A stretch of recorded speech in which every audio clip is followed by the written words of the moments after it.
नमस्कार। स्वागत है आप सभी का ministry of current affairs by doctor Gaurav Kang.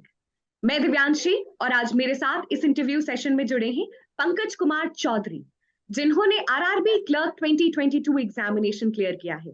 स्वागत करती हूं पंकज जी आपका मिनिस्ट्री ऑफ करंट अफेयर्स पर। नमस्कार पंकज जी, थोड़ा सा अपने बारे में बताइए, जर्नी कैसे शुरू हुई? मैम। जैसा कि मैं एक सर्विसमैन कोटे से बिलोंग्स करता हूं और मैं ऑलरेडी इंडियन नेवी में कार्यरत था मैम। और मैं 2020 फरवरी में रिटायर हुआ था। और रिटायरमेंट के ड्यूरिंग दिस सर्विस मैम, जितने भी एक सर्विसमैन जो जॉब छोड़ना चाहते हैं उनका ड्रीम जॉब होता है कि वो एक बैंक में ज्वाइन करें। जैसा कि हमारा जो कोटा होता है एक सर्विसमैन, ओनली क्लर्क के लिए ही होता है मैम। पीओ में हमें कोटा मिलता नहीं।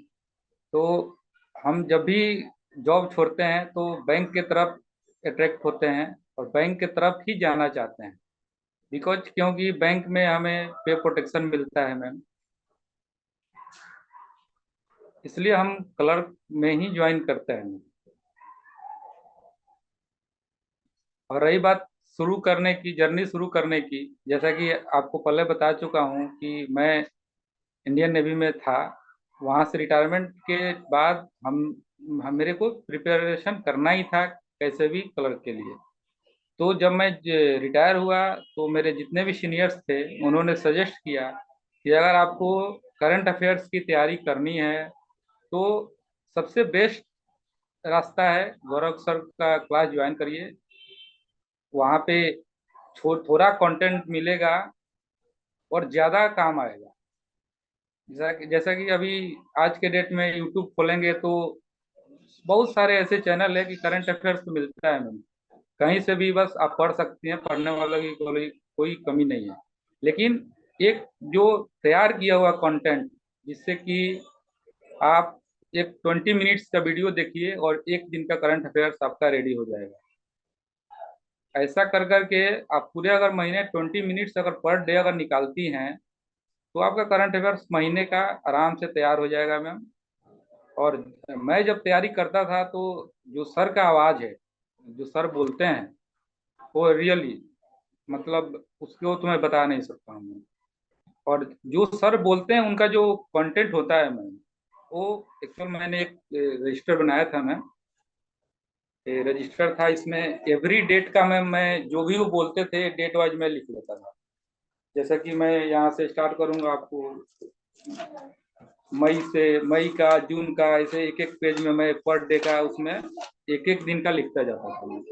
तो जैसा कि मैंने बताया कि मैं जितने भी सर बोलते थे एवरीडे के करंट अफेयर्स में, जो 20 मिनट्स, जैसे एक क्वेश्चन के बाद कम से कम 10 क्वेश्चन सर बोल जाते हैं, उसको क्या मैं लिख लेता था उस दिन के करंट, उस दिन के क्वेश्चन के नीचे मैं लिख लेता था मैं। तो जितने सर पीछे का बात बोलते हैं, जैसे जितने करंट अफेयर्स पीछे पीछे बीत गया है मैम, वो उस दिन रिवीजन हो जाता था। प्लस उसको नोट करने से क्या होता है, जब आप एग्जाम के दिन जाएंगी मेंस के 10 दिन पहले, पूरा 6 महीने का आप एक बार जस्ट गो थ्रू होने के बाद सब कुछ मैम याद हो जाता था। तो और दूसरी चीज है कि सर जो मतलब उनका साउंड है वो रियली सर अमेजिंग, उसके बारे में तो बता नहीं सकते हैं। और हमारे करंट अफेयर्स जैसे एक सर्विसमैन ग्रुप है हम लोग का, उसमें एक सर्विसमैन पूरे इंडिया में मेरे ख्याल से बहुत ऐसे एस्पिरेंट है जो एक सर्विसमैन कोटा के जो सर का करंट अफेयर्स यूज करते हैं मैम। यानी कि गौरव सर और उनके करंट अफेयर्स का इम्पैक्ट आप पर बहुत पड़ा है और आपको लगता है वो एक मेजर रीजन है जो ईज ऑफ एग्जामिनेशन क्लियरेंस आपके लिए रहा। मैम करंट अफेयर्स का टेंशन तो होता नहीं था, बिकॉज अगर मैं डेली अगर 20 मिनट्स डेली करंट अफेयर्स में दिया और अगर 20 minutes to 30 minutes daily revision भी किया तो करंट अफेयर्स इजी हो जाता था। जो भी एक्स सर्विसमैन है उनको किस तरीके से तैयारी करनी है, अपने एक्सपीरियंस से थोड़ा बताएं ताकि जब वो तैयारी करें तो उनके लिए थोड़ा आसान रहे। मैम जैसा मैं सजेस्ट करूंगा कि कितने लोग ये हैं कि 20 मिनट्स देख के डर जाते हैं कि इतने सारे करंट अफेयर्स आते हैं 20 मिनट्स में क्या कर पाऊंगा मैं कैसे कर पाऊंगा। क्योंकि अगर आप यूट्यूब खोलेंगे मैम तो 1 आवर्स का वीडियो सबका है, जितने भी एजुकेटर है 1 आवर्स मिनिमम करंट अफेयर्स का वीडियो रहता ही है। तो मैं यही सजेस्ट करूंगा अपने जितने भी एक्स सर्विसमैन हैं कि वो 20 मिनट्स देख के घबराएं नहीं। वो 20 मिनट्स किसी 1 घंटे से ज्यादा का है। आप अगर उस एक 20 मिनट्स को यूटिलाइज करते हैं तो पेन पेपर लेके बैठ जाएं, एक रजिस्टर बनाए मैम, जिसमें हर एक दिन का एक क्वेश्चन के नीचे जितना सर बात बोलते हैं उस करंट अफेयर्स के नीचे, उस सबको नोट डाउन करना है मैम। और नोट डाउन करने के बाद at the end of month आप देखेंगे कि आपके पास जितने चीज है वो कितना बार रिवीजन होता है मैम। आपको फिर पीछे घूम के देखने की जरूरत नहीं होती है मैम। तो मैं सजेस्ट करूंगा कि एवरी डे का करंट अफेयर आप पढ़िए, उसके नीचे जितना बात सर बोलते हैं उसको लिख डालिए, और ऐसा नोट्स बनाइए जिससे कि सर का वीडियो बार बार देखना ना पड़े। और बाद में जो बेस्ट 300 सर डालते हैं, क्यूज भी डालते हैं सर, उसको देख के आप एग्जाम में जाइएगा आराम से मैम, एबव 80% आप करके आएंगे, इसमें कोई शक पंकज, जो एक्स सर्विसमैन है उनके लिए आपने काफी अच्छे से बताया कि आप किस तरीके से पढ़ाई करते थे और अलग अलग सेक्शंस को कैसे तैयार करें वो। जैसे मैम, मैं रीजनिंग का है। देखिए मैम, क्या होता है जब हम मॉक लगाते हैं तो सबसे पहले एक एक चैप्टर वाइज, टॉपिक वाइज हमें तैयारी कर लेना है। तैयारी करने के बाद ज्यादा से ज्यादा आप कोशिश करेंगे, जितने भी एक सर्विसमैन है या न्यू एस्पिरेंट्स हैं उनको मैं बताना चाहूंगा कि कम से कम 1 आवर आप एजुकेटर के साथ उस तैयारी को कीजिए। क्योंकि आप एजुकेटर के साथ अगर करते हैं तो हर रोज एक नया कुछ ना कुछ आइडिया आपको मिलेगा। और अगर आप खुद से अगर तैयारी करेंगे, खुद से मॉक लगाएंगे, आपके अंदर जो है उसी को आप रोज अप्लाई करिएगा। मैं तो मैं बोलूंगा कि जैसे मैं रीजनिंग तैयारी करता था, तो आज से 2 साल 3 साल पहले लोग, हमारे जो सीनियर बोलते थे, आपको तो बजल बनाना नहीं है, आपका तो मिसलेनियस से सिलेक्शन हो जाएगा। बट आज का जो एग्जाम है, मैं एग्जाम लिख के आया था आरआरबी का, आउट ऑफ 7 पजल मैंने 6 पजल खुद किया था मैं। तो बिना पजल बनाए जॉब होगा नहीं। अगर आपको पजल बनाना है, आप एजुकेटर, किसी भी एजुकेटर के साथ, आप उनके साथ 1 घंटा का उनका जो क्लास होता है उनके साथ 5-6 पजल डेली बनाइए, उसके बाद आप खुद से प्रैक्टिस कीजिए मैम। वैसे मैथ हो गया मैम, मैथ किसी भी एजुकेटर को, सारे एजुकेटर मैम अच्छे हैं, जो भी एजुकेटर हैं सब अपने अपने स्तर पर सब अच्छे हैं। बट हमें उनके साथ थोड़ी टाइम रोज देनी है, जिससे कि उनके अंदर का जो आइडिया है वो एक एक आइडिया डेली डेली हमारे दिमाग में आ जाए, ताकि हम स्पीड बढ़ा सके। मैम एग्जाम में क्लियर करने के लिए स्पीड चाहिए, बैंक तभी निकलेगा, अदरवाइज पॉसिबल नहीं है। और जब ये स्पीड और एक्यूरेसी की बात करते हैं, सर आप एक सर्विसमैन हैं, आपको काफी तजुर्बा ऑलरेडी है, लेकिन जब आप एग्जामिनेशन में जाते हैं, क्या फिर वही विद्यार्थी वाली फीलिंग और वही प्रेशर बिल्डअप होना शुरू हो जाता है? जैसा कि मैं अपने बारे में बताऊंगा मैम, मैं 2020 में रिटायर हुआ था। ड्यू टू कोरोना 1 ईयर तो डिस्टर्ब हो गया मैम, क्योंकि घर शिफ्ट करना, गांव चला जाना, उसके बाद से फिर पढ़ाई में लग जाना। तो एक तो अब 15 साल मैंने जॉब किया, 15 साल जॉब के बाद फिर जॉब छोड़ के फिर अगेन स्टूडेंट लाइफ में आके शामिल हो जाना मैम। उसके बाद से हमारे ऊपर और भी सारी जिम्मेदारियां हैं मैम, जैसे अपने किड्स को स्कूल में डालना है, उनका एजुकेशन कैसे करना है, घर का सारा जिम्मेदारी, हर चीज लेके फिर हमें पढ़ाई करना है मैम। बट अपने ग्रुप में ही फाइट करना है, सबसे बड़ी ये बात है। हमारे ग्रुप में जितने भी एक सर्विसमैन है वो सबके साथ सेम प्रॉब्लम है। तो जो नए बच्चे हैं, जो नए लड़के हैं, वो अपने ग्रुप में फाइट करते हैं। वो ये ना सोचे कि हम अपने ग्रुप में फाइट कर रहे हैं तो हमारे लिए आसान है, क्योंकि हर ग्रुप के में फाइट करना उस आदमी के लिए उतना ही कठिन है जो उस ग्रुप में फाइट कर रहा है ना। तो एक सर्विसमैन का जर्नी बहुत आसान नहीं है और बहुत मुश्किल भी नहीं है मैम। अगर अगर हम 1 साल कम से कम अगर लग जाते हैं दिल से, तो 1 साल में बैंक एग्जाम आराम से क्लियर कर सकते हैं मैम, इसमें कोई शक नहीं है। पंकज जी, बहुत सारी कठिनाई और टाइम मैनेजमेंट में दिक्कतें आती हैं क्योंकि आप खुद एक फैमिली मैन है। थोड़ा सा उसके बारे में, उन चैलेंजेस के बारे में बताएं और उसको कैसे ओवरकम किया।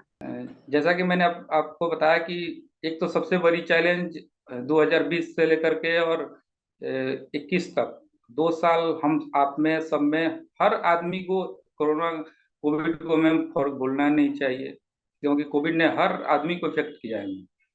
तो उस कोविड से लेकर के अभी तक हर आदमी ने स्ट्रगल किया है। जैसे मैं एज ए फैमिली मेंबर था, तो 1 साल तो सबसे मुश्किल ये चीज था कि हमें कैसे बचना है। अगर अगर हम सब बच जाते हैं तो आगे एग्जाम तो क्लियर हो जाएगा हमें।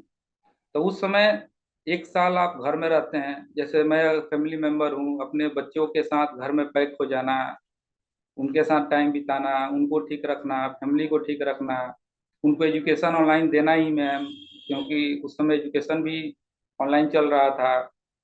तो कठिनाइयाँ तो मैम आई है, और वो मेरे को अकेले नहीं आई है, वो हर एक इंसान के अंदर में वो कठिनाई आई है, और शायद सबने इसको झेला भी है, और सबने इसको सफलता भी पाया हम लोगों ने।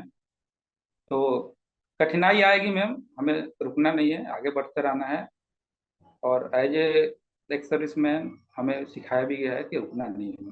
पंकज, आप जिस तरीके से बता रहे थे, बिल्कुल बेशक आप एक सर्विसमैन है और किस तरीके से गिर के उठना है वो आपको बेहद अच्छी तरीके से आता है और उसको आपने किया भी बखूबी। जी मैम। पंकज जी, ऐसी 3 महत्वपूर्ण बातें जो आपको लगता है आपको सफल दिलाने में सहयोग की है। मैम सबसे पहले तो मैं अपने फैमिली को, अपने लाइफ पार्टनर को इसका सबसे ज़्यादा योगदान दूंगा मैम, क्योंकि ड्यूरिंग कोरोना से लेकर के और अभी तक हम टेबल छोड़ के उठे भी नहीं है मैम, और हर चीज़ आपको टेबल पे मिलता है मैम। हर बच्चे को स्कूल ले जाना, लेके आना, घर संभालना, इतना कि आपको पूरा फ्री छोड़ दिया गया है। सबसे पहले तो अपने फैमिली, अपने लाइफ पार्टनर को इसका मैं दूंगा योगदान। उसके बाद से मैं अपने जितने एजुकेटर हैं मैम, उन सबको इसका श्रेय दूंगा, क्योंकि हर एजुकेटर ने अपने अपने स्तर पे मुझे कुछ ना कुछ सिखाया है मैम। और तीसरी चीज़ है, जो हमारे ग्रुप के लोग हैं एक सर इसमें, जो हम ग्रुप मिलकर पढ़ते थे, एक दूसरे के अंदर कंपटीशन का जो फीलिंग है पैदा करना मैम, एक दूसरे के अंदर कंपटीशन के मोड में रहना ऑलवेज, ये 3 चीज़ है मैम जो हमें यहाँ तक लेके आया है। और जैसा कि मैं आपको बता दूं, हम इस ग्रुप में 9-10 लोग रहते थे मैम, और आज के डेट में सभी लोग सेलेक्टेड हैं मैम, कोई एक बचा नहीं मैम इस साल में। पंकज जी, वापस पढ़ाई शुरू करने में long hour study, regular mock test, speed, accuracy, इन सारी चीजों को ध्यान रखने में किस तरीके से आपने काम किया। जैसा कि मैम मैं आपको बता दूं, एज ए मैं एक मैट्रिक करके मैं नेवी में भर्ती हुआ था। तो जब से मैट्रिक करके हम नेवी में गए, हमें नेवी, सबसे पहले तो हमें नेवी को थैंक्स करना चाहिए, क्योंकि नेवी ने हमें तो ऐसा हर चीज दिया है कि जिससे कि हम स्ट्रगल कर सकते हैं। जब से हम नेवी में गए, हमें कभी भी बैठने नहीं दिया मैम, हर बार पढ़ाई है मैम। वहाँ पे कभी हम ये बोल नहीं सकते हैं कि हमने पढ़ाई छोड़ दिया। हर आपको जिस ट्रेड में आप गए, जिस ब्रांच में गए, आपको वहाँ पढ़ना है, उसके बारे में नॉलेज लेना है, आपको पढ़ना ही है मैम। हर वीक में आपका एग्जाम होगा। वहाँ से मैंने डिग्रियाँ स्टार्ट की लेना, मैंने वहाँ से +2 किया, ग्रेजुएशन किया, एमए किया, उसके बाद से मैंने एमबीए किया मैम। तो ये 15 साल तो मैं बैठा नहीं हूँ, पढ़ता ही रहा हूँ मैं। उसके बाद से जब मैं कंपटीशन में आया तो मुझे बस स्पीड की ज़रूरत थी, और जो टॉपिक है उसको क्लियर करने की ज़रूरत थी। तो पढ़ाई तो हमें नेवी ने छोड़ने नहीं दिया मैम। तो इसलिए जिस कल्चर में हम काम करते थे, उस कल्चर को हमें थैंक्स बोलना चाहिए। और जब हम छोड़ के आए, जब इस लाइन में लगे, तो बाकी आप लोगों का, सबका, एजुकेटर का योगदान रहा, हमने क्लियर कर लिया। पंकज जी, कुछ ऐसी खास बातें जो आप चलते चलते बताना चाहें हम सभी को। जाते जाते मैं गौरव सर को स्पेशल थैंक्स बोलना चाहूँगा। उनके साथ मैंने 2 साल कंटिन्यू निकाले हैं मैम, उनके वीडियो के साथ कंटिन्यू लगा रहा है मैम। तो उनको स्पेशल थैंक्स है मेरे तरफ से, और उनको मेरा नमस्कार है मैम। और पूरे स्टडी आईक्यू टीम को भी बहुत बहुत धन्यवाद मैम, क्योंकि बहुत सारे लोग लगे हुए हैं जो कंटेंट बना रहे हैं मैम, कंटेंट दे रहे हैं हमें इतना अच्छा से बना बना के। हमें बस उसको पढ़ना पड़ता है और कुछ नहीं करना है हमें। और पूरे टीम को, स्टडी आईक्यू की पूरे टीम को मैम, मेरे तहे दिल से एकदम धन्यवाद है ma'am. Thank you so much Pankaj ji for joining us. पूरी टीम की तरफ से ढेर सारी शुभकामनाएं।